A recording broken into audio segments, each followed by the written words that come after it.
नमस्कार, मैं श्रेया शुक्ला, आप देख रहे हैं न्यूज नेशन। कौन बनेगा सीएम, यह सवाल महाराष्ट्र की जनता पूछ रही है। महायुति गठबंधन जीतने के बावजूद कंफ्यूज नजर आ रही है या कंफ्यूज करना चाह रही है, क्योंकि मध्य प्रदेश, राजस्थान और छत्तीसगढ़ में बीजेपी ने सीएम फेस पर बड़ा खेल किया था। दिग्गज की लड़ाई में जनता उलझी रही और बीजेपी ने कुछ ऐसे नामों को सीएम बनाया जिसकी दूर दूर तक कोई चर्चा ही नहीं थी। राजस्थान में वसुंधरा राजे बनाम गजेंद्र सिंह शेखावत, एमपी में मामा शिवराज और छत्तीसगढ़ में रमन सिंह। इन दिग्गजों में जनता अपनी राय बना ही रही थी, लेकिन बीजेपी ने एमपी में मोहन यादव को सीएम बनाया, राजस्थान में भजनलाल शर्मा को, वहीं छत्तीसगढ़ में विष्णुदेव साय को सीएम बनाया। ऐसा करके बीजेपी ने जनता को चौंकाया और साथ में भरोसा भी दिलाया कि बीजेपी अपने सभी कार्यकर्ताओं को मौका देती है और एक समान नजर से देखती है। साथ ही दिग्गज की आपसी लड़ाई भी खत्म हो गई, ना रही बांस ना बजी बांसुरी। और इसी प्लान पर बीजेपी महाराष्ट्र में भी बड़ा खेल कर सकती है। एक तरफ जहां एकनाथ शिंदे हैं और फडणवीस सीएम रेस में दौड़ रहे हैं, लेकिन इस बार राजनीतिक पंडितों ने बीजेपी के हालिया पैटर्न को समझा है और एक नए चेहरे को सीएम रेस में शामिल किया है। दरअसल अचानक सोशल मीडिया पर मुख्यमंत्री पद के लिए केंद्रीय नागरिक उड्डयन और सहकारिता राज्य मंत्री मुरलीधर मोहोल के नाम की भी चर्चा होने लगी। मामला बढ़ता देख मुरलीधर मोहोल की तरफ से सफाई भी आई है। मोहोल ने कहा कि महाराष्ट्र के मुख्यमंत्री पद के लिए सोशल मीडिया में मेरे नाम की चर्चा व्यर्थ और काल्पनिक है। हम भारतीय जनता पार्टी के रूप में लड़े हैं। हमारे नेता माननीय देवेंद्र जी के नेतृत्व में चुनाव लड़े। महाराष्ट्र की जनता ने भी ऐतिहासिक बहुमत दिया है। उन्होंने आगे कहा कि हमारी भारतीय जनता पार्टी में पार्टी का अनुशासन और पार्टी का निर्णय सर्वोच्च है। ऐसे निर्णय संसदीय बोर्ड में आम सहमति से लिए जाते हैं, सोशल मीडिया पर चर्चा से नहीं।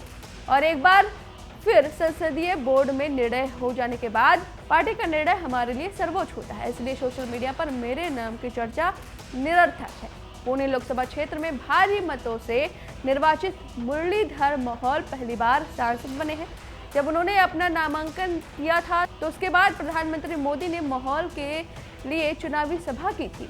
विपक्ष के उम्मीदवार धांगेकर करारी शिकस्त देकर मोहोल संसद पहुंचे और बाद में उन्हें केंद्रीय मंत्रिमंडल में मौका मिला। और अब मुरलीधर मोहोल ने खुद इस बात की पुष्टि की है। तो सवाल फिर बरकरार है कि कौन बनेगा सीएम महाराष्ट्र में। एकनाथ शिंदे और फडणवीस के बीच फिर से पेच फंसा है। ये पेच कैसे फंसा है, जरा चुनाव नतीजों के आंकड़े से समझिए।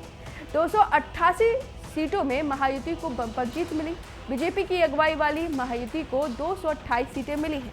कांग्रेस की अगुवाई वाली महाविकास अघाड़ी को 47 वोट मिले हैं। वहीं अगर महायुति की बात की जाए तो बीजेपी 132 सीटें जीती है, वहीं शिवसेना 55 सीटें जीती हैं। अजित पवार की एनसीपी 41, यानी बीजेपी का पलड़ा भारी है और सीएम फेस बीजेपी का हो सकता है। बीजेपी नेता देवेंद्र फडणवीस का पलड़ा भारी है। यही वजह है कि एकनाथ शिंदे बैकफुट पर नजर आ रहे हैं। महाराष्ट्र में अगले मुख्यमंत्री को लेकर अब महायुति में रास्ता साफ नजर आ रहा है। शिवसेना नेता एकनाथ शिंदे ने प्रेस कॉन्फ्रेंस करके साफ कर दिया है कि उन्हें बीजेपी का सीएम मंजूर है। इस दौरान उन्होंने ऐलान किया कि मैं अपने आप को कभी मुख्यमंत्री नहीं समझता हूं, मैं हमेशा अपने आप को कॉमन मैन समझता हूं। मैंने प्रधानमंत्री नरेंद्र मोदी को फोन किया था, मैंने उनसे कहा था कि हमारी तरफ से मुख्यमंत्री को लेकर कोई अड़चन नहीं आएगी, हमारा पूरा सहयोग रहेगा। लेकिन सवाल यह है कि इतनी नरमी शिंदे की मजबूरी है। इस सब के पीछे 3 डिमांड भी रखी है। दरअसल सूत्रों के मुताबिक शिंदे ने 3 शर्त रखी है। अगर उन्हें सीएम नहीं बनाया जाता है तो उन्हें गृह, वित्त और स्पीकर मंत्रालय दिया जाए शिवसेना को, उनकी पार्टी को। तीसरा, बीजेपी एनसीपी सरकार बना ले और शिवसेना बाहर से समर्थन करेगी। इन डिमांड के सुर्खियों में आने के बाद एकनाथ शिंदे अपने गांव दरियागांव चले गए हैं और माना जा रहा है कि 5 दिसंबर को बड़ा फैसला लेंगे। ये बड़ा दावा किया है शिवसेना के एक नेता ने। उन्होंने ये बड़ा दावा किया है कि जब भी कोई बड़ा फैसला लेना होता है तो एकनाथ शिंदे अपने गांव दरियागांव चले जाते हैं।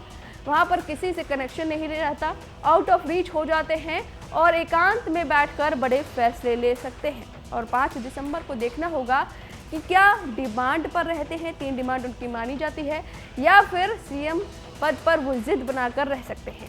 अगर सीएम पद पर जिद बनाएंगे तो उनके लिए नुकसानदायक हो सकता है, क्योंकि बीजेपी बहुमत अकेले अपने दम पर बना सकती है।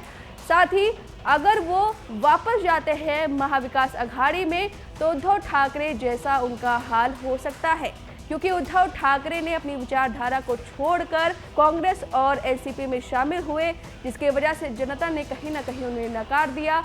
और यही हश्र कहीं ना कहीं अगर एकनाथ शिंदे वापस जाते हैं तो विचारधारा से उन्हें तालमेल उनकी नहीं बैठेगी और जनता उन्हें नकार सकती है। तो ये समझते हैं शायद कहीं ना कहीं एकनाथ शिंदे, और यही वजह है कि अभी एकांत में वो बड़ा फैसला ले सकते हैं।